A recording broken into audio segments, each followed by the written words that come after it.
Assalamualaikum warahmatullahi wabarakatuh. Waalaikumsalam warahmatullahi wabarakatuh. Selamat pagi. Selamat berjumpa pada hari ini. Apakah sudah berdoa? Silakan berdoa. Dipimpin oleh ketua kelas.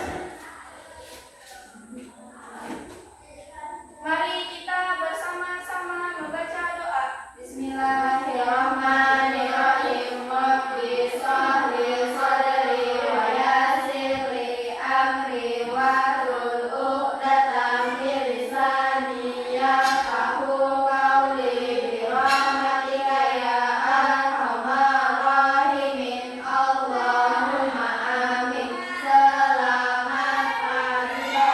Assalamualaikum warahmatullahi wabarakatuh.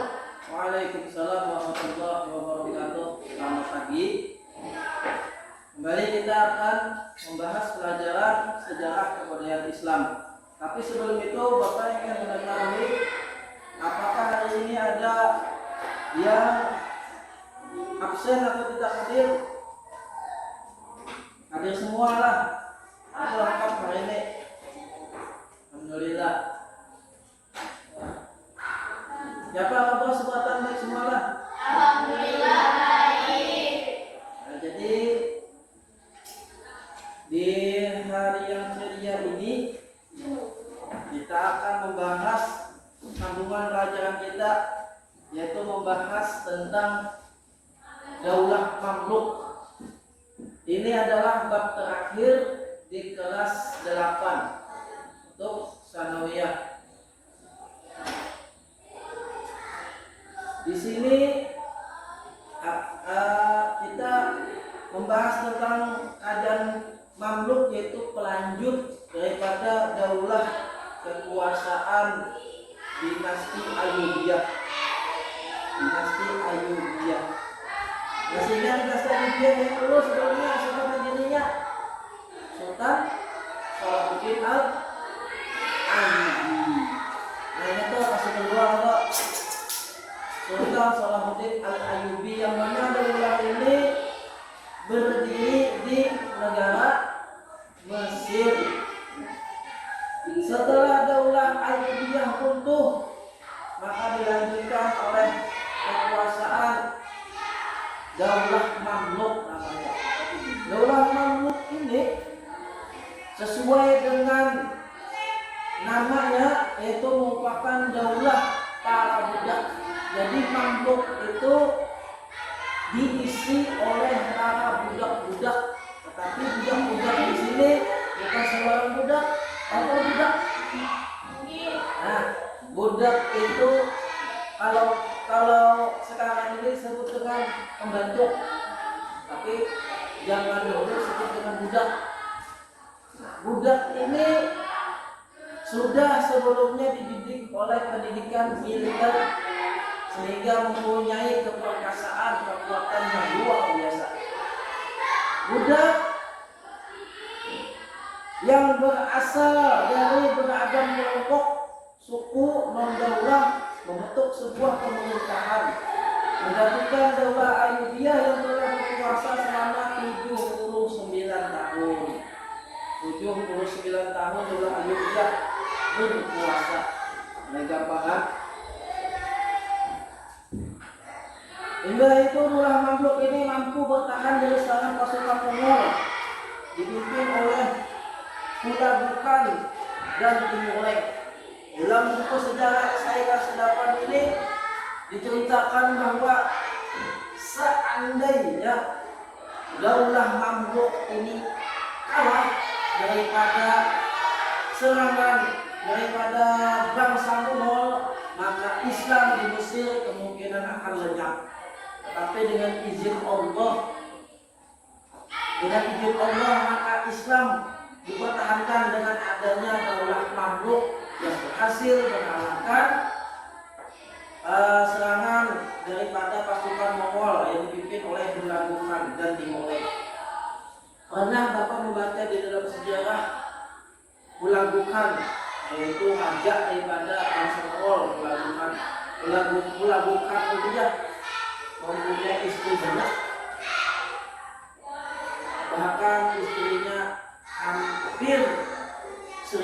wallahu alam masalah itu.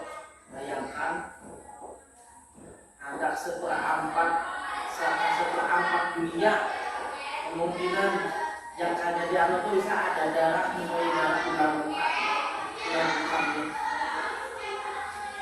Sebelumnya ulah bukan ini pernah menyerang dinasti Abbasiyah. Ya kalau dinasti Abbasiyah di kota Baghdad, sehingga kota Baghdad itu sebagdatan tercium bau bangkai. Saya Pak, bangkai manusia. Ulah bukan menyerang dinasti Abbasiyah dan menghancurkan dinasti Abbasiyah serta membunuh para sultan-sultan dan semua anggota kerajaan, bahkan rakyatnya dibunuh. Saking kejamnya sehingga kota Baghdad tercium oleh berbagai bau bangkai manusia. Itu kekejaman daripada tentara Mongol, pasukan Mongol itu dulu ini lah masa Mongol itu. Ini termasuk wilayah Republik Cina. Berkat kegigihan daulah kekuasaan Daulah Mamluk yang sebelumnya tadi, berkat kegigihan mereka budak tadi, penduduk Mesir bisa tetap menyaksikan kesinambungan budaya institusi politik. Di sini ada gambar. Nah, ini gambar kekuasaan Mamluk pada saat itu, meliputi Mesir sampai sebagian pada Syria. Ini gambar Sultan Syajar Ad-Dur. Ini raja daripada Daulah Mamluk Sultannya. Nah, ini gambaran prajurit Mamluk terkenal akan keberanian dan keterampilan menunggang kuda serta menggunakan senjata.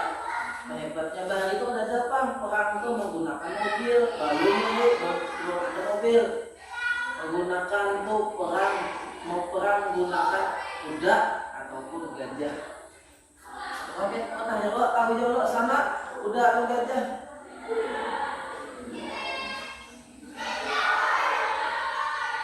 Di sini nanti kalian ingat-ingat kalau ada pertanyaan, siapakah pendiri Daulah Mamluk?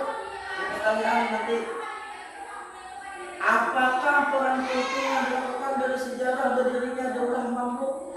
Nah, yang ketiganya nilai positif apa yang kalian temukan dari posisi berdirinya Daulah Mamluk? Selanjutnya, bila dikaitkan dengan saat ini, pelajaran apa yang dapat diambil dari Daulah Mamluk mengembangkan dan mempertahankan peradaban Islam? Yang pertanyaan pertama kita bahas, siapa pendiri Daulah Mamluk? Kita bahas ini, Daulah Mamluk berkuasa di Mesir pada tahun 1250 sampai 1517 Masehi. Kita sudah abad ke-20. Ini sedangkan ini berdirinya abad ke-12, 12, 13, 14, 15, 16, 17, 18, 19, 20. 800 tahun yang lewat. 800 tahun yang lewat, Islam sudah berjaya di Mesir. Meskipun Daulah Mamluk terdiri atas berbagai ras yang berbeda, mereka mampu mengapresiasi dengan baik pembangunan arsitektur dan kesenian. Daulah Mamluk berpaham Islam Sunni. Di sini sama kita membahas dulu apa paham Daulah Ayyubiyah, pahamnya Islam Sunni, sama Daulah Mamluk berpaham Islam Sunni. Apa itu Sunni? Sunni itu paham sama dengan kita dibuat Ahlus Sunnah wal Jamaah. Sunni itu bahasa dulu Islam Sunni, Islam asli. Hukumnya ada 4: Al-Quran, hadis, ijma ulama, dan apa sebetulnya? Qiyas. Serupa dengan pendahulunya Daulah Ayyubiyah, sama. Di sini dijelaskan bahwa Mamluk selama 80 hari Sultan Syajar Ad-Dur berkuasa di Mesir. Daulah Mamluk terbagi menjadi 2, Mamluk Bahri dan Mamluk Burji. Ada Mamluk Bahri, ada Mamluk Burji.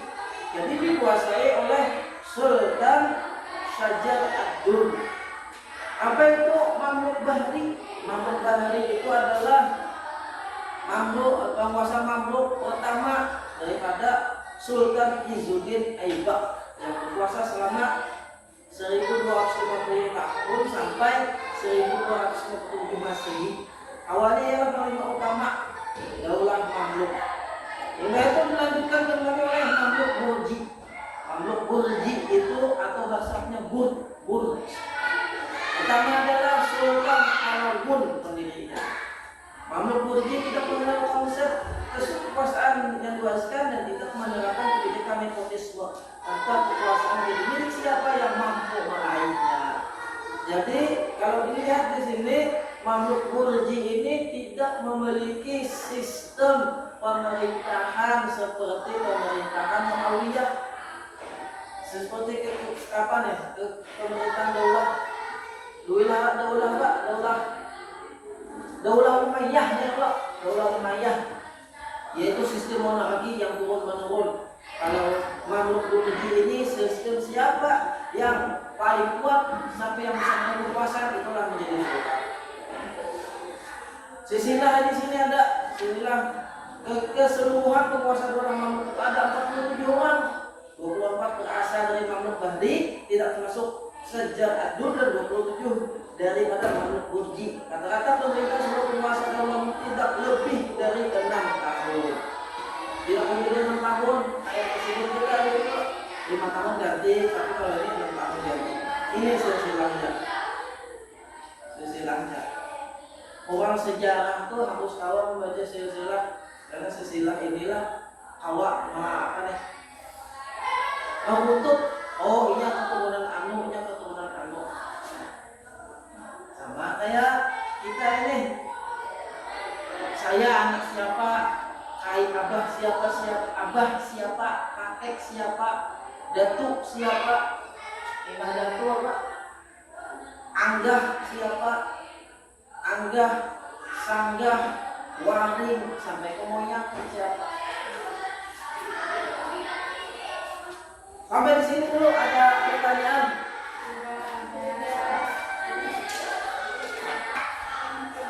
Mari kita membahas.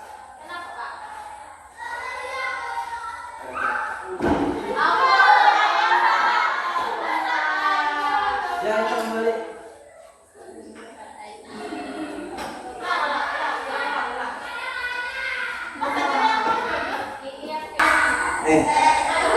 Jawab. Ini gambar ilustrasi pada makam Sultan Syahjar ad-Dur. Ini gambar kekuasaannya dengan gambaran daripada prajurit Raja Mamluk. Prajurit Raja Daulah Mamluk ini ahli di dalam peperangan. Ahlinya itu terkenal akan keberanian dan keterampilan menunggang kuda. Di sini ada sedikit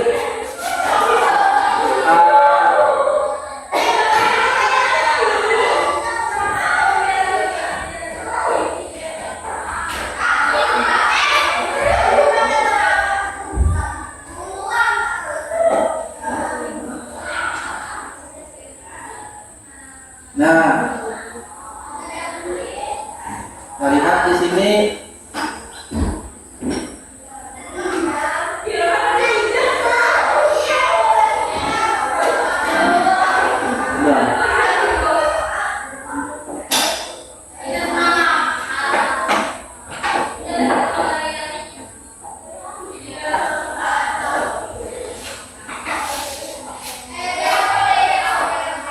Proses berdirinya Daulah Mamluk awal mula daripada budak-budak elit militer. Ketika Daulah Ayyubiyah itu didirikan oleh Sultan Syahjar ad-Dur. Nah, kita bahas tadi sebelumnya. Selanjutnya struktur Daulah Mamluk ada dua tadi, Mamluk Bahri dan Mamluk Burji. Mamluk Bahri ini terletak di sini.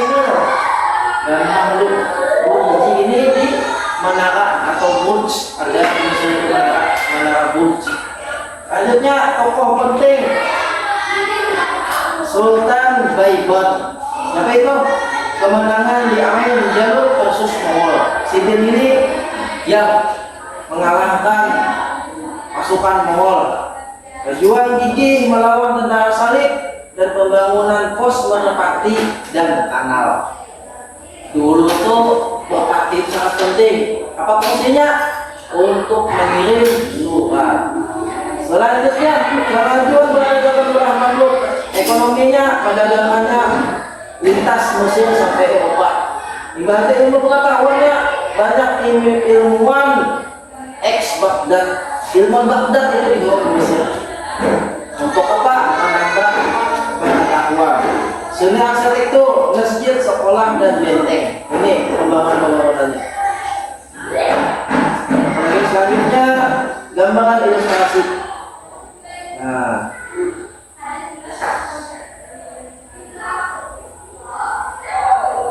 Al-Mamluk di sini yang mana ini disebut dengan negara Mesir. Masyarakat. Selanjutnya ini gambar ilustrasi Nakam Sultan Sajjad Ad-Dur. Nakam Sultan Sajjad Ad-Dur. Kelihatan kan? Hilau. Makan dulu.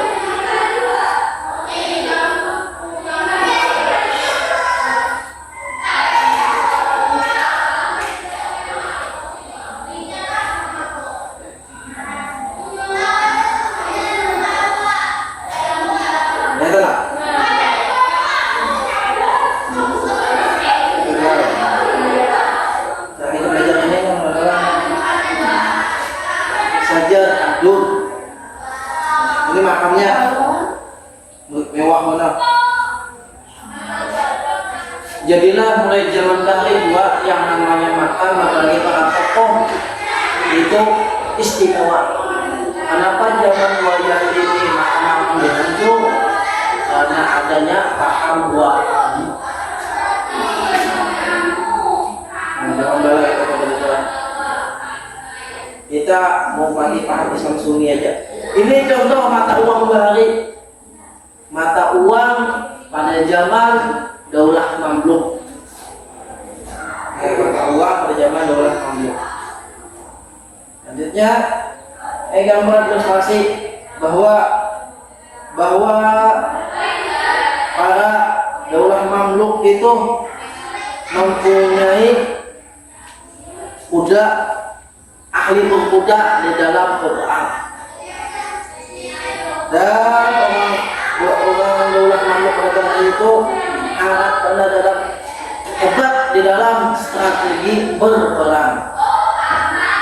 Bapak pernah membaca saking ganasnya pasukan Mongol itu tuh ada yang satunya lawan. Daulah Mamluk alhamdulillah berhasil mengalahkan, tetapi ada yang hebat yang dapat mengalahkan pasukan Mongol hebat. Tahu lah orang Indonesia daripada kerajaan Majapahit. Oh, Bapak pernah membaca buku bahwa kerajaan Majapahit itu bisa mengalahkan pasukan Mongol ketika ada pasukan Mongol menyerang ke Nusantara, tetapi kalah oleh pasukan Majapahit. Coba kita orang Indonesia ya. Menyerang apa? Perang dong. Yang namanya perang zaman dahulu itu luar biasa. Harus siap jiwa dan raga. Apa taruhannya? Nyawa. Apa ganti nyawa tuh? Siap mati. Berarti kalau siap mati. Bila mati, hidup. Kita lihat. Apa nilai positif yang kita berdapat dari pembahasan ini? Toleransi. Ya, toleransi, keberanian, amanah, dan inovasi. Toleransi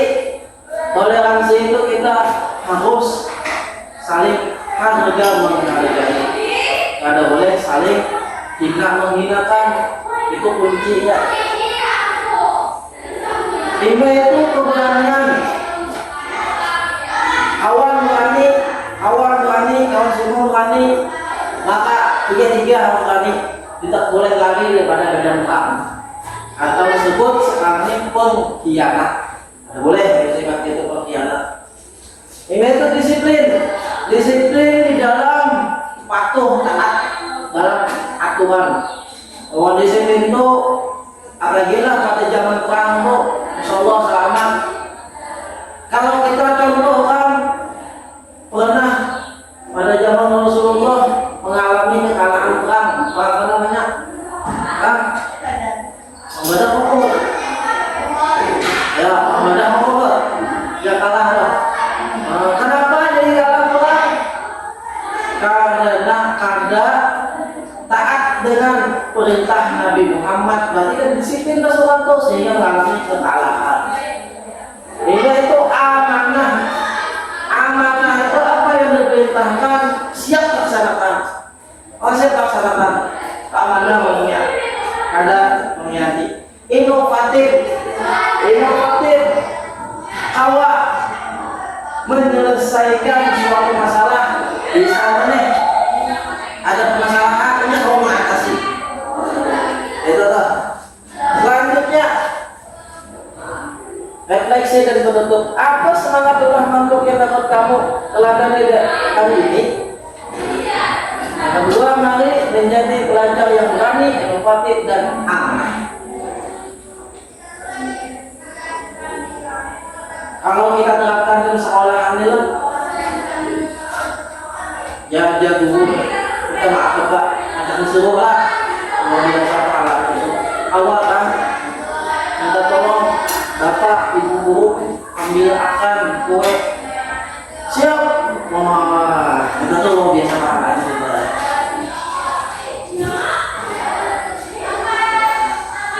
Kita belum tentu menjadi sukses. Bungul kan? Bungul belum tentu bungul selamanya. Jawa itu pintar, dapat bokahnya bokah itu. Kalau kita petik ambilan daripada almarhum guru kita bisa unggul. Pada sudahnya Pak, bila pemegang diwali, bisa belajar jadi alim. Ya Allah, kita berhadap mampu uang jadi wali. Kita belajar jadi alim. Yang apa tujuannya belajar berhadap. Arti berhadap itu jadi membantu penggugat, setuju menolongi penggugat, taat lawan penggugat. Contoh lah kalau kita ini masalah agama. Kenal kok lawan guru Ustaz Ilham Humaydi. Sidin itu alim biasa kok. Ibu Ilham Humaydi yang ngajak ceramah itu, yang pernah ceramah di Al-Haul Amru Jamal ya Pak. Jadi disebut apa sih sampai kayak itu? Sidin berhadam. Siapa? Guru Sidin Al-Habib Umar bin Hakim Allah Yaman. Guru Sidin tuh berhadam, Sidin perempuan berhadam.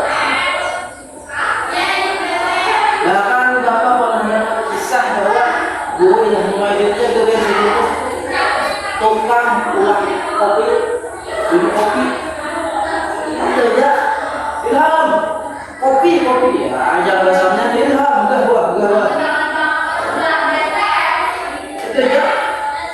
Tapi langsung diberikan buku laksanakan langsung ada dua. Ini karena tukang doang hadang dulu. Nah, hadang dulu itu yang berbahaya. Karena maksud apa? Nah, siap laksanakan lah. Nah, iya itu. Yang namanya doa ada mesti ya Allah, mudah-mudahan ambulan jadi ahli ya Allah. Ada masalah kita yang ada orang berdoa tapi tangannya kada kayak ini, tapi dia hatinya main. Malah mintanya anak si mudah-mudahan ya untuk batu uang dan hati ya itu nah iya nih ada mesti ayat ini ya hati kita. Selanjutnya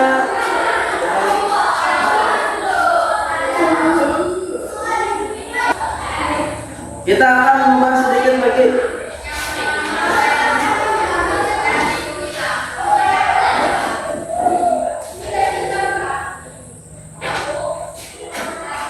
di dalam pembahasan kita di sini ada renunganku.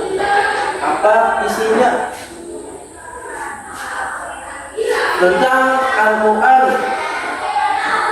Al-Hasyr ayat 18 Al-Hasyr. Apa isinya? Ya ayyuhalladzina amanu taqullah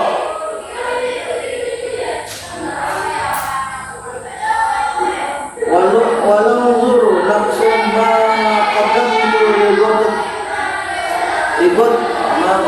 lighad wattaqullah innallaha khabirun bima ta'malun.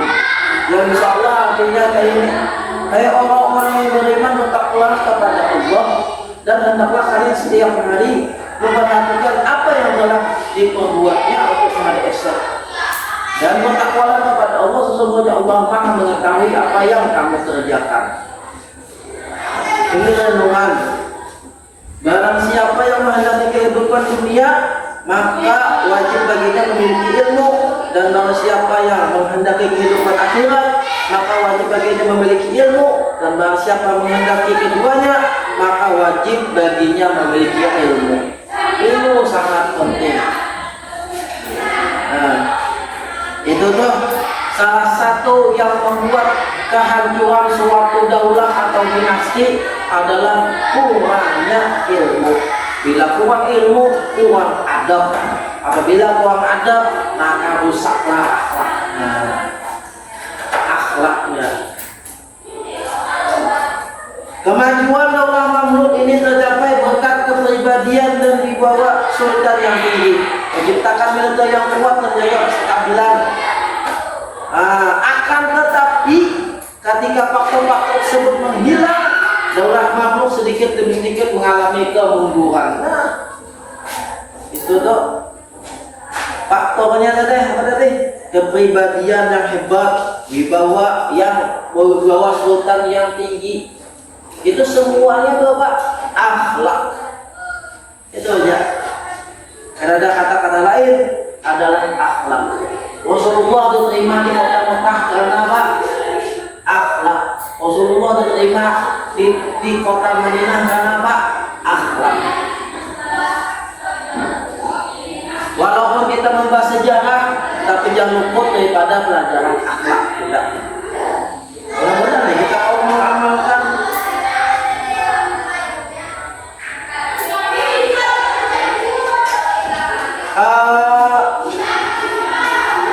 di sini ada sedikit pembahasan tentang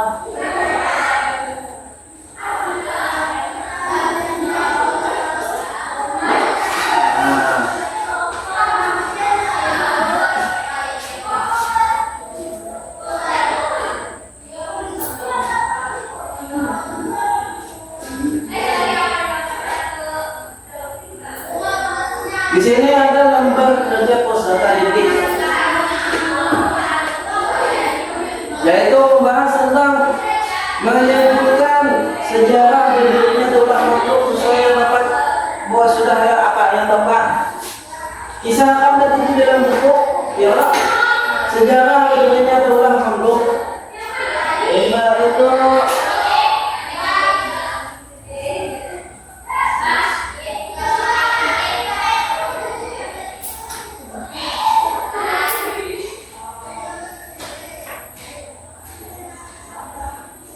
menjelaskan sistem pemerintahan yang diterapkan oleh daulah Mamluk. Sistem pemerintahannya apa? Menganalisis peran penting Sultan Baybars dan Sultan Qutuz dalam mempertahankan daulah Mamluk. Mereka menyajikan kontribusi daulah Mamluk dalam bidang militer, ekonomi, dan budaya.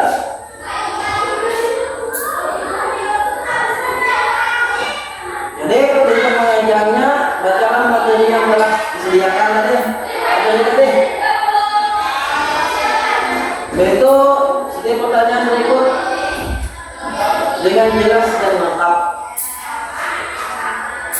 Untuk bagian proyek lakukan riset lebih lanjut dan buatkan laporan singkat sesuai instruksi. Ya, sampai di sini dulu pertemuan kita. Alhamdulillah, mudah-mudahan pelajaran yang Bapak ajarkan hari ini ada barokah, ada manfaatnya bagi kita semua. Tidak ada kata yang paling indah selain kata meminta maaf apabila ada kesalahan perkataan maupun apa yang disampaikan. Mudah-mudahan harapan Bapak kita bisa bertemu di pertemuan selanjutnya dalam keadaan sehat wal afiat. Terima kasih atas perhatian. Mohon maaf atas kekurangan. Wabillahi taufik wal hidayah. Wassalamualaikum warahmatullahi wabarakatuh. Waalaikumsalam.